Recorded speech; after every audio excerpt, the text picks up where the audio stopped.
Well, thank you to our panelists. We now have 20 minutes, just about 20 minutes.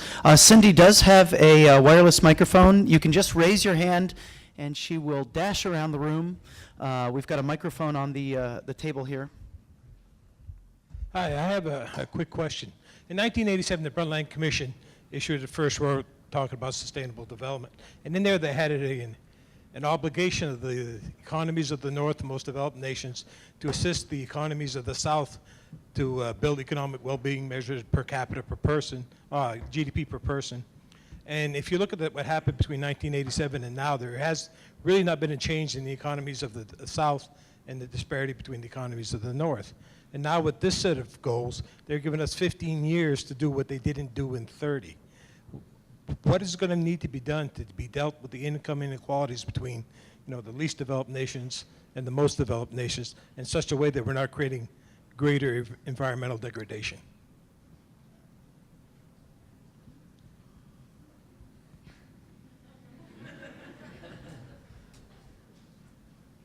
For anybody. I'm happy to Here. start. Yeah.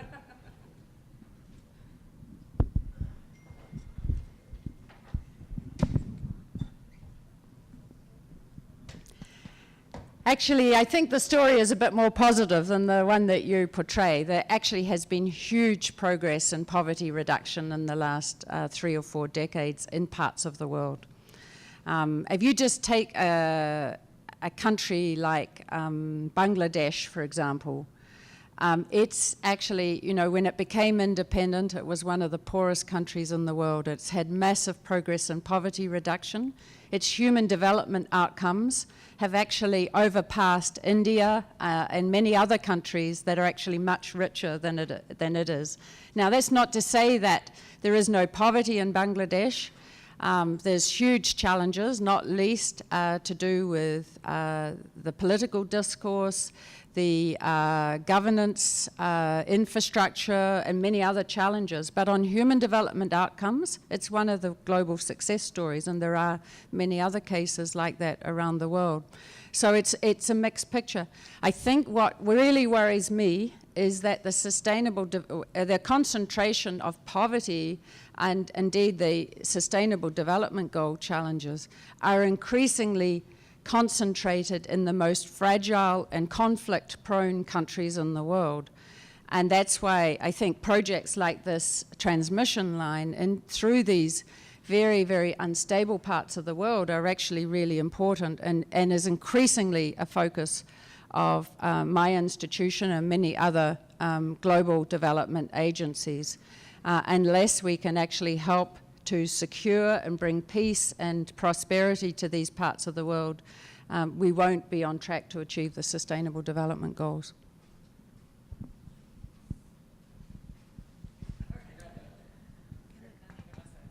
Can I just quickly add, the way we view, the way I look at Sustainable Development Goals is actually it's a framework which does help national governments.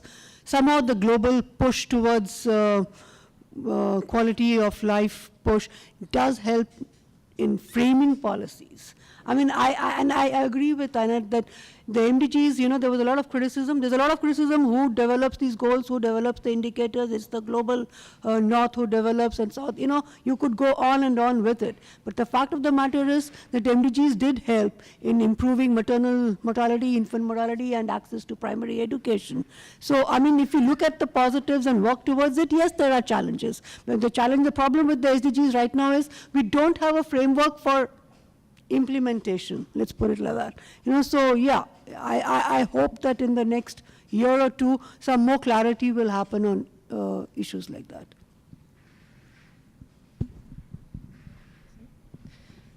Thank you. I have a question, I guess, for Annette about the transmission line. Given that some of the risks that you talked about is that it's going through areas that are very fragile, there's security risks around large infrastructure projects, and large infrastructure projects have the risk of elite capture of those benefits. I'm just wondering around why there's been the money put into that rather than small-scale solar, decentralised energy projects, biomass. Some of the things that I've actually had the privilege of seeing Anita and Kalyan have developed, because at that local level it can actually shifts some of the power dynamics, leads to long-term benefits, is more sustainable at that local level. And there's always a tension between you need big infrastructure, but in Australia, the US, we're looking at more decentralised energy systems. So just wondering about that. Sure. I actually don't see it as an either-or. We support both, and in fact, small-scale solar has been hugely important for bringing electricity to households at the household level. Having said that, and we do support even rooftop solar on a massive scale in large cities as well. So it's not either-or. There's a massive program for rooftop solar in India at the moment, for example, which we're supporting as well. I do think it's actually, both sources are actually really important, and the reason it's important is for private sector development. Unless you can have secure access to electricity, you're really not going to have investment in things which are going to create jobs on the scale that you need in these countries. And so you need both. I think electricity is a huge multiplier of other benefits. At the household level, it's really important for increasing household income, allowing kids access to education. It enables women's work and small-scale entrepreneurship. It reduces population growth. You know, there's huge multiplier benefits, but it's also the large scale when you actually have access to electricity which will actually support private sector investment, which will lead to job creation in areas which have huge numbers of unemployed. Having just one other thing, I think coming back to the first question, I didn't talk about climate change and why your north-south question is actually, I think, at the heart of the climate change debate and the climate change challenge. And I think, you know, in countries which are still developing rapidly, the choices that they make and are supported to make in terms of their energy choices are going to be critical and are critical for the planet. And that's why I think that, you know, solar plays a role, wind plays a role, biomass plays a role, but so too does hydro. And it happens that in the countries of South Asia and Central Asia, the countries that have access to hydro potential are also poor. Countries like, as I said, the Kyrgyz Republic, Tajikistan, Nepal, Bhutan, these are countries that can actually earn export revenues and improve service delivery if they actually generate hydro for export to neighbouring countries. And it helps also to actually those countries to avert further investment in coal, heavy oil, and so on. So it is actually a really important part of the climate change scenario.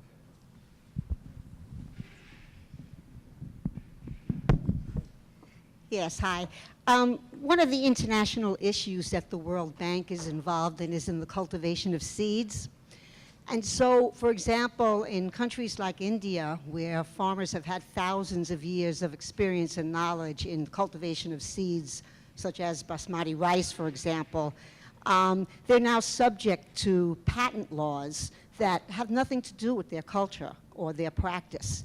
And they can't compete with companies such as Monsanto. And, you know, I have to say, although I'm not a fan of demonizing anybody, I do get a kick out of hearing Monsanto described in many places as Monsatan.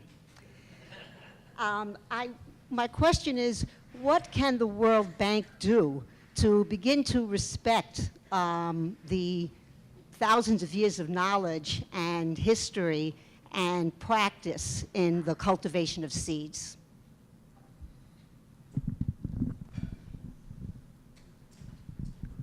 I live in fear of answering your question because you know way more about this topic than I know.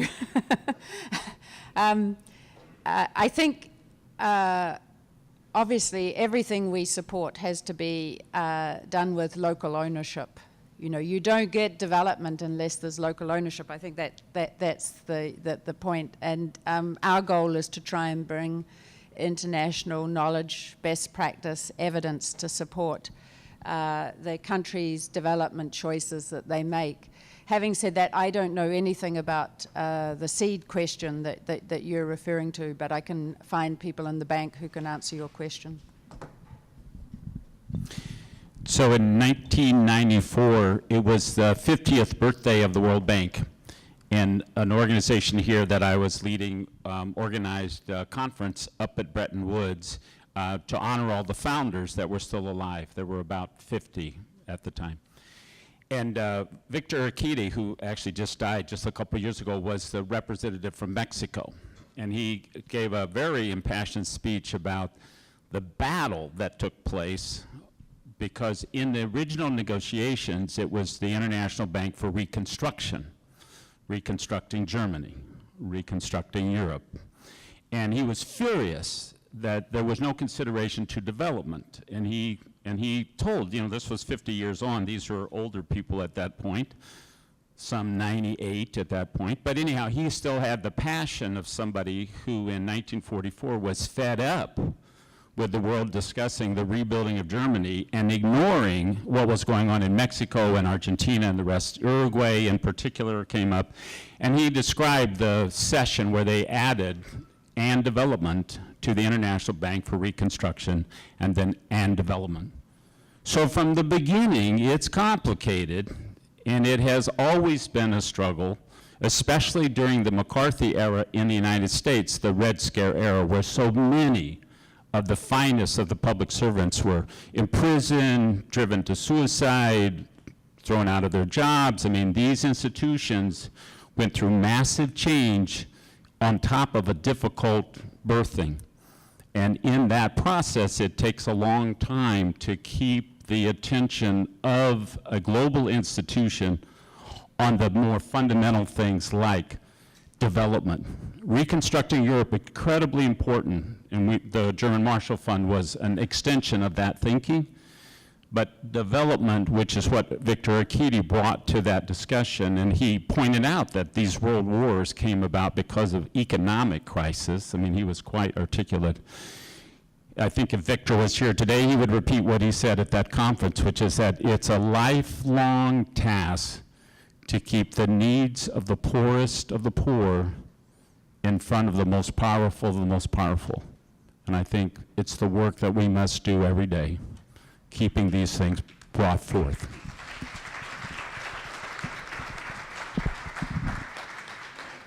Thank you.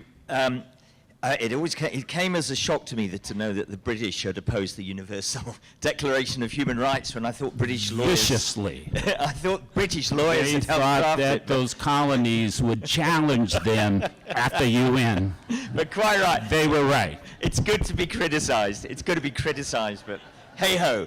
But Mark, you also mentioned the Tea Party and that sort of ethos of climate change deniers, and a lot of people actually disliking this framework, this whole framework, the UN, and this more structured approach to actually tackling, and joined up approach to tackling the sorts of these issues that affect all of our countries.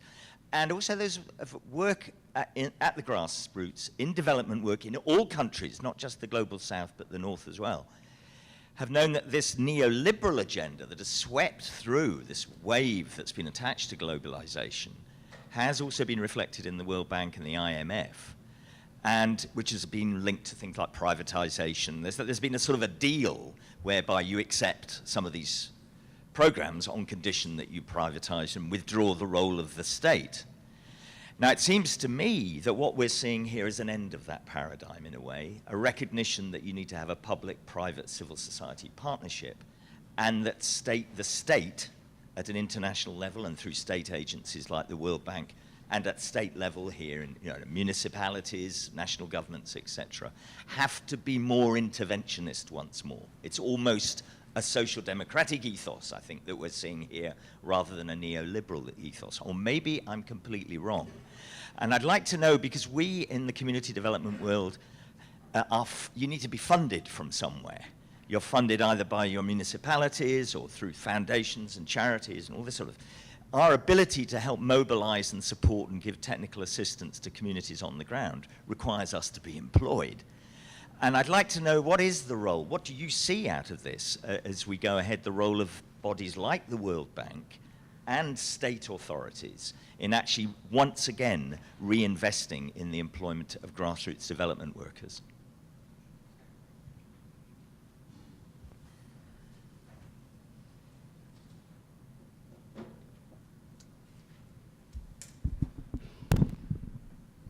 Well, I'm imagining that probably every person in the room has a different exact situation that they're in, and so it's kind of a little bit complicated.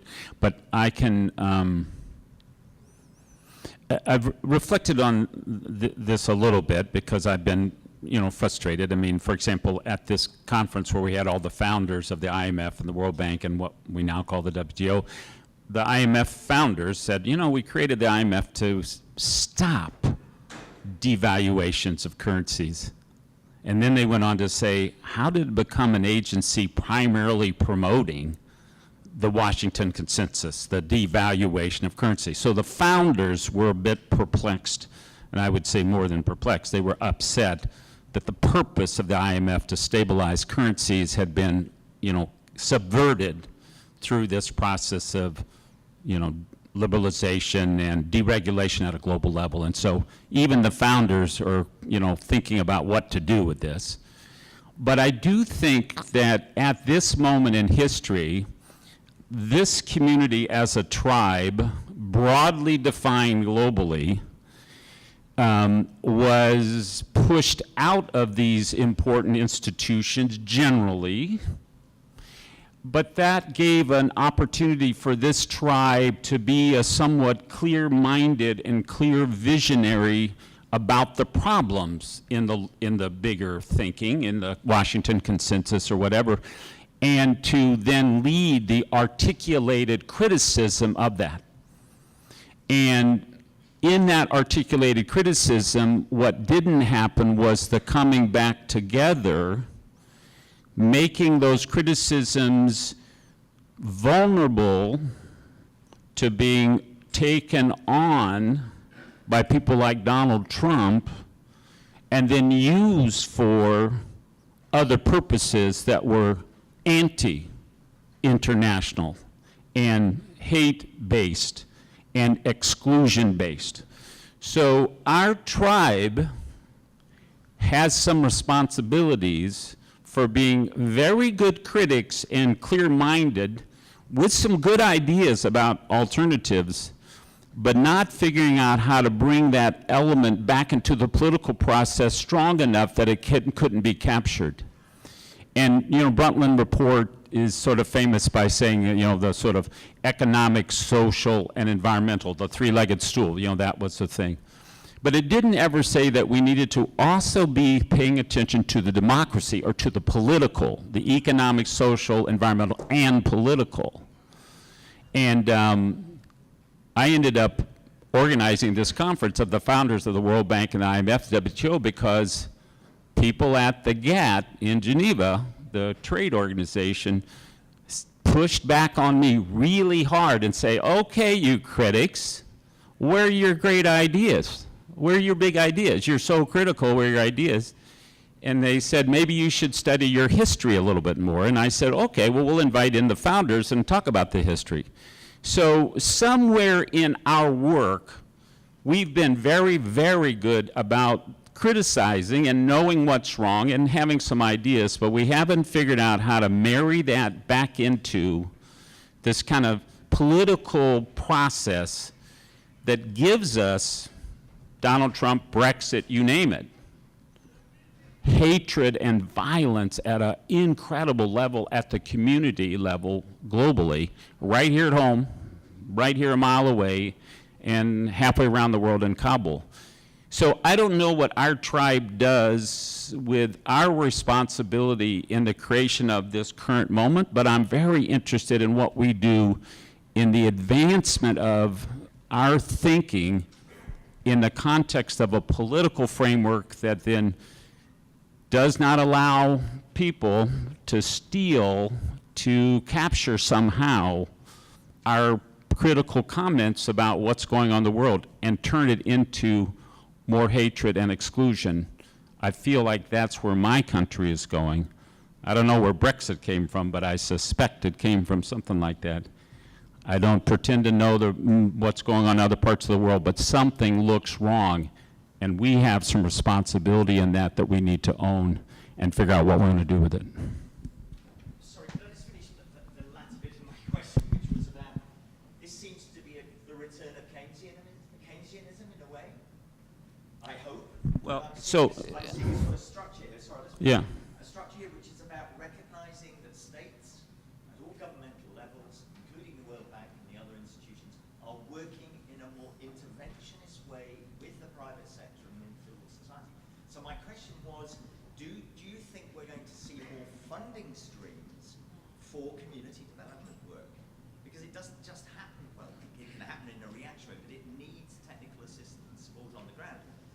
Annette, you spoke about the importance, yes, of the institutional development work and the infrastructural development work, but you also said we need the community development work. And I'm just wondering, are we asking you as you're in a powerful position, do you think we're going to see more funding streams for that community development work to address this agenda?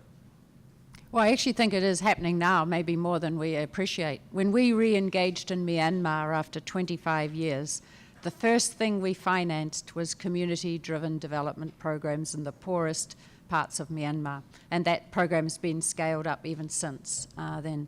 So after 25 years of totalitarian rule, completely cut off from the rest of the world, the first thing we chose to finance was community-driven development, where communities, committees, half of whom included women, half of whom were women, made choices about what the priorities were at their community level. So I think those choices are being made every day. Now, in our case, they're in the poorest countries in the world, and in the poorest parts of those countries, in the low-income states, in the most cut-off regions, and in the most fragile regions. But that's, you know, in Afghanistan, we support community-driven development through the National Solidarity Program. It's, you know, that's true all over the place. And of course, community development workers are helping to design and support communities in implementing these programs. So that is happening. We have one more quick question and one more quick answer, if that's all right. We have like a queue of about 5 people. Do you want to defer? All right, he's going quick, super quick question, super quick answer. Okay. Thank you so much. My name is Andrew Longwe. I come from the warm heart of Africa. That's Malawi. I have a question on issues of sustainable development goals. I will start with a proverb in Malawi which we say, a successful person is not known by how fat his wife or husband or children are, but how he impacts on others. I know the debate on the floor is at policy level, but I was looking at the implementation level, where we are talking about different types of poverty in the community. So my question would be, at what point do we begin addressing all the issues of sustainable goal number 1? From a person who is unable to afford to buy an underwear, to someone who is unable to go to school, to someone, to an adolescent girl who cannot be in school because she doesn't have pads to control the menstrual cycle, to someone who is homeless, to someone who wants a car. How do we begin to address all these things at the policy level, looking at the agenda number 1, that looks at ending poverty? Thank you so much. Poverty. So the question was, how do we address number 1, poverty? Anita, maybe you could speak on how grassroots level organizations are addressing number 1. You know, there's not one easy answer for that, as you well appreciate. But I think the two critical elements is for enabling communities to get out of poverty, you do need a catalytic agent to show them, guide them, and be there to handhold and get them out. That's one enabling environment. Secondly, of course, the communities themselves need to feel that need to come out of that poverty. You know, a lot of times I think conflicts and other situations kind of hamper their the desire. It's not the desire actually, it's the condition to be able to help them to get out of it. In our case, I don't know. For us, organizing communities into small groups and then enabling them to have discussions on what are their needs and what do they feel can be done to get them out of that situation has helped a lot. And I think there is a very critical role. I appreciate what Charlie just mentioned, that actually community development professionals have a huge role to play. And somehow we've not been able to project that to the world. It's always somehow, you know, oh, they are the cheap labor, let's just outsource some work to them and get something done in a jiffy. You know, that is the way sometimes I feel it has been looked at. But yeah, my colleague from Malawi, I don't know. I mean, you need to work a lot. And actually, there is a lot of best practices and workshops like this, and actually having exchanges. If this profession can somehow build in a concept or of, you know, every student, every MBA student is visiting they're doing one semester in one part of the world, another semester in another part of the world, and coming out to do internships in our organizations. If CD students could also be enabled to do that, you know, maybe you're enriching a lot of education, and also then probably having, I know John is trying to develop this toolkit, you know, for exchange of best practices. I think that's a role over there for enabling other communities. Chris Marco assures me we have time for one more brief question. Hi, my name is Kelsey Myers, and my question relates more to the conceptualization of the Sustainable Development Goals as a whole and how it compares to the Millennium Development Goals, which inspired it. So not all of the MDGs were accomplished, but internationally they were largely conceived to be a success, and they inspired the Sustainable Development Goals. Mr. Ritchie had discussed the need to fill a deficit in global leadership as it relates to development.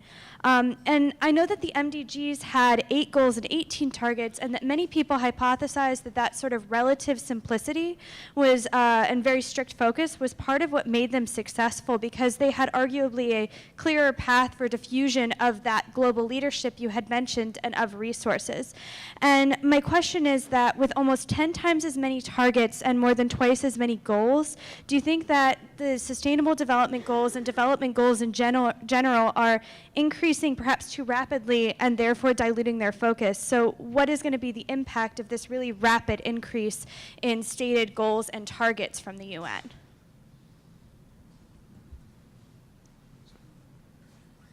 Was this question to anybody, or was it to anybody? Here you go. No. It's a little too early to know. I think a lot about the progress made on HIV/AIDS, and then how much still is left to go. And it's a reminder that we can make big progress and we can't lose sight of it. But I was very happy to see the expansion so that we had a bigger comprehensive picture, because the interconnectedness of all of them comes out more fully than in the Millennium Development Goals. So I don't know. It won't be in my lifetime that we really know this, but I will worry about it. I see Randy has taken over the microphone. I'd You're just saying like- time. Just like to answer the question a bit. Why don't you have a conversation after the Well, panel? I think it's important for them to hear it too, because it was the NGO community that was really pushing the UN to expand the goals to be decentralized and contextual instead of just higher up. So it was the NGO community that met over the last couple of years. 3,000 of us were three representatives IECD participated in those conversations to make sure we were really addressing what the people wanted and not just what the original 10, what were they, 10 or something, goals. That increase in the number of goals was actually pushed by the NGO community. Well, we'll leave it with Randy's final word. Thank you. Please join me in thanking our panel of speakers.